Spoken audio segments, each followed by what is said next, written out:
Howdy gamers, old gamer guy here. Evil Genius 2 is a game that's been on my wish list for a long time. I just waited for the exact right sale price, and it finally showed up apparently because I bought it, and I'm really enjoying it, so I thought I should make a video about it. This is basically a first hour impressions video, but it's an older game, so I'll call it something different, like Late to the Party. I don't know. But I'm playing as a James Bond style supervillain here. I have a lair, I have a cover operation. You can create a new game where you can play with any supervillain on any island, and then there's also a sandbox mode. But I am starting a quick start here, which gives me Maximilian, the bald villain. Unfortunately, there is no character creator, so I can't make myself as a bald bearded man, but I'm happy there is a bald character that I can play as. So here he is. He looks a lot like Dr. Evil, which I'm sure is not a coincidence. But this is a strategy game, base building, base defending, and since it's an older game, I'm going to skip a lot of this beginning stuff. I'm just going to show you the very basics of the game here. Pressing triangle brings up this menu on the left. This is the most important set of menus over there. And then this is the build menu. So we have a room type, we have items, we have decor, and we have loot. And each type of room, including the corridor, will have their own section of the menu there. And you can draw out the space to be excavated, and then each of those individual things are pallets for our gold, and those things are considered to be furniture, and they have to be retrieved individually, as you will see. But notice that my workers are just ignoring all of this for now, and I'm just planning all of this out first. I'm setting these gold pallets in here, and I also have to add a doorway, which I think is another separate item that has to be retrieved individually. But now I can press square to confirm all of this work, and my workers will get to it. I think the game calls them minions, but I may call them workers repeatedly here. Pressing R3 will speed up time. I'm going to stay in this sped up time for most of the video. There you can see them placing those gold pallets. But I'm going to start skipping forward a little bit here. The game walks us through the creation of several different rooms. That's the mess hall, and then that's the barracks there in the background. Here I'm putting down a food counter so our people can eat, but those things require power, so now we're having a power problem, and this is kind of a common occurrence in the early game. You just have to keep building more generators. But what I'm building here are radio repeaters, and once we have a couple of those, we can start broadcasting and receiving signals from around the world. We have a bunch of color-coded areas of the world, different regions within those color-coded areas, and we need to start establishing a criminal network. We have enough broadcast strength to establish one network here at the beginning. So now that I have elected to scout that area, some of my people are now walking to the helipad. They're going to go do that job, and they are not going to come back. As a criminal organization, we do not want them returning to the lair and leading the law back here. We just want them out there earning us some gold. So now we have a presence in this territory up here, and we're starting to build up some heat from the law, and we have one scheme here available. It's a bank robbery, so I'm going to launch this scheme, and now some of my minions are approaching the helicopter again, and they're going to board the helicopter, go rob the bank, and I guess they're just going to keep their share of the loot and send the rest back here. but they are once again not going to return. But now that we have established that criminal network, various schemes will start to pop up in the area. You may have noticed that up to now we have just been using the same type of worker, but eventually you need to start specializing. And the first specialist the game throws at us is a scientist. So it's a scientist scheme, and I can choose to do that. I can't do it while I have no power. But once the generator is built, I can go back and launch this scheme. And now 2 of our workers will approach the helipad, and you can actually just stay on this map screen if you want to. They are approaching the helicopter, boarding the helicopter, and now they are flying to the scheme. There they go.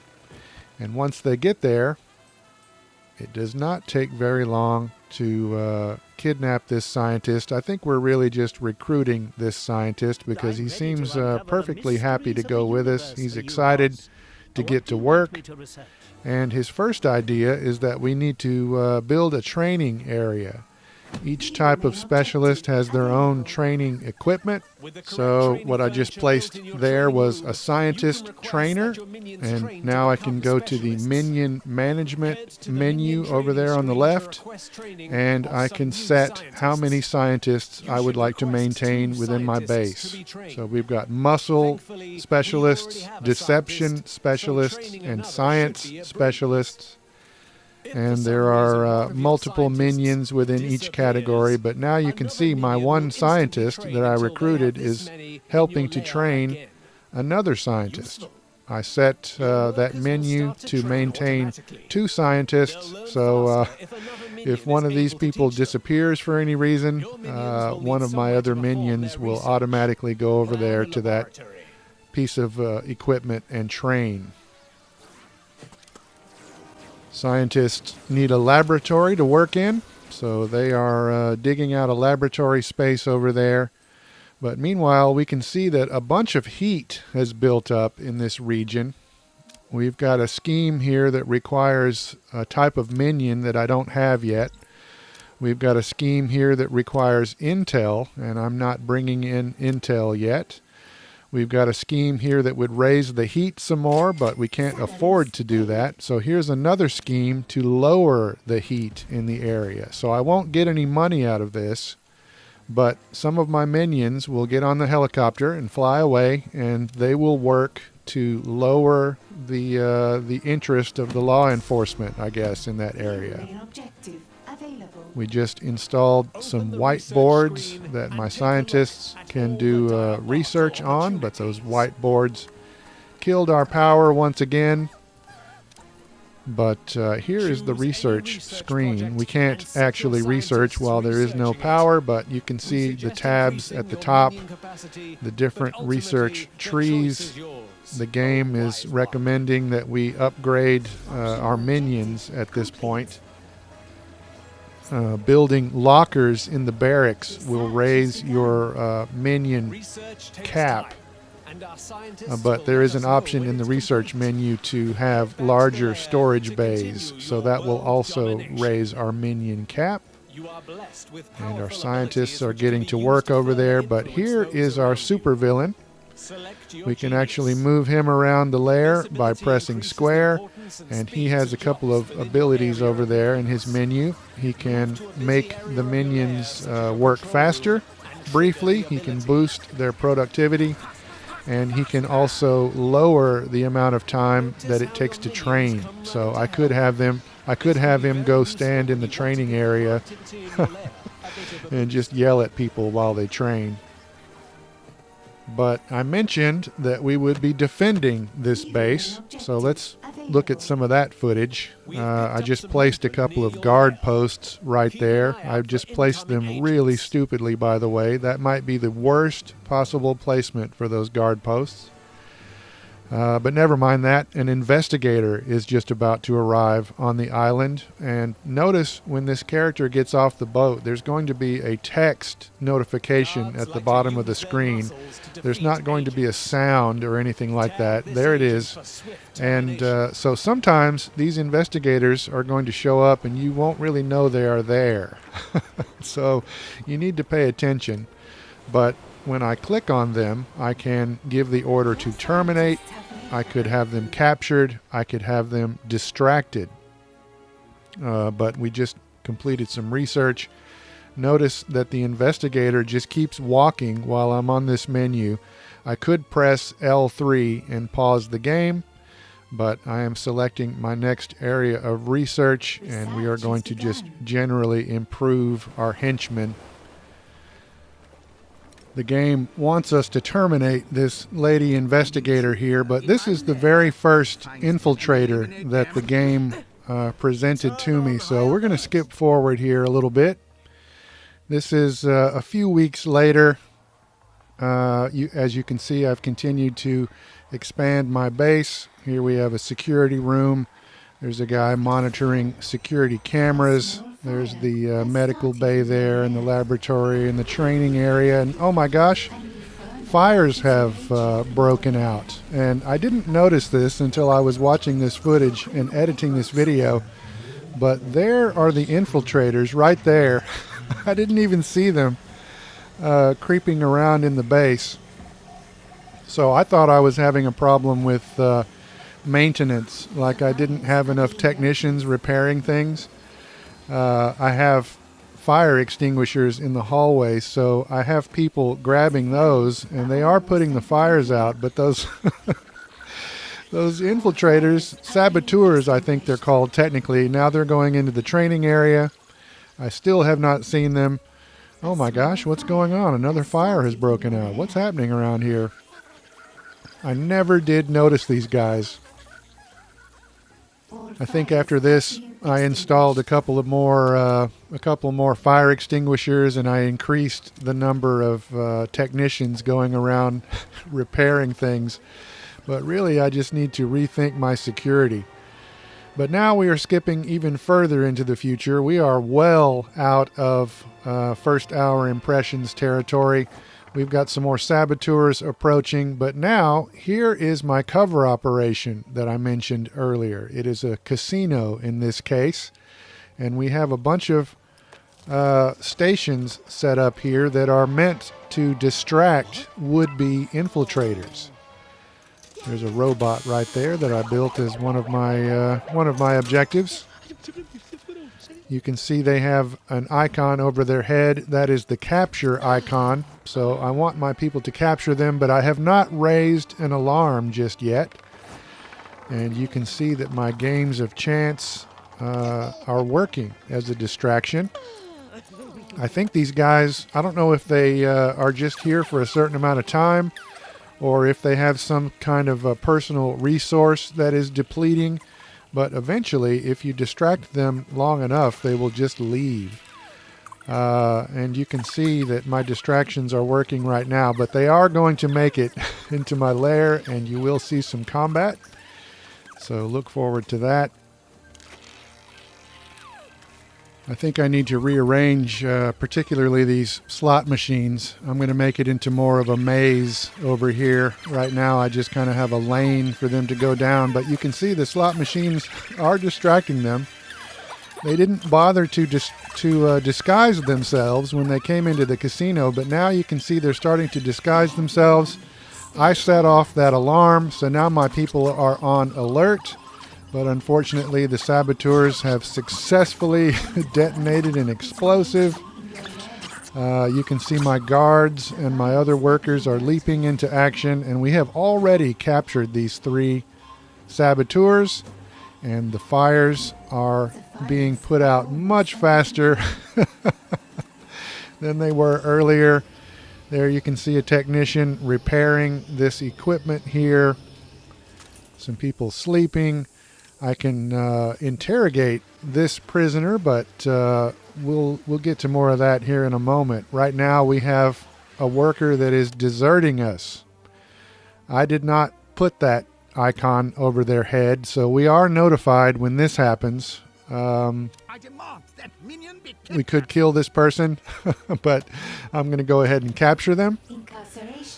And it looks like I didn't really have to set off an alarm this time, and my AI robot has already captured this minion. These basic workers have low health, and over here we can see an interrogation finishing up, and that prisoner has died.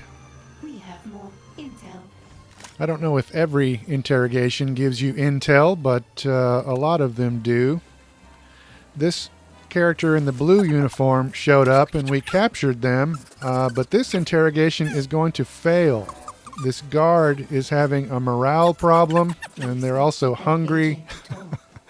And somehow this enemy has convinced the guard to defect, I guess. The guard is going for the vault, apparently, and this blue uniformed guy is going out into the hallway, and they have a gun. I have not upgraded my minions enough to have guns just yet. So when these blue uniform guys show up, they do tend to leave some dead bodies around. I'm assuming the colors relate to the color coding on the world map. But the alarm has been triggered, and my people are leaping into action. I am going to lose a few people, but like I said earlier, or I think I said it earlier, your people are slowly replenished. They will, more minions, more basic minions will show up on the helicopter after a while.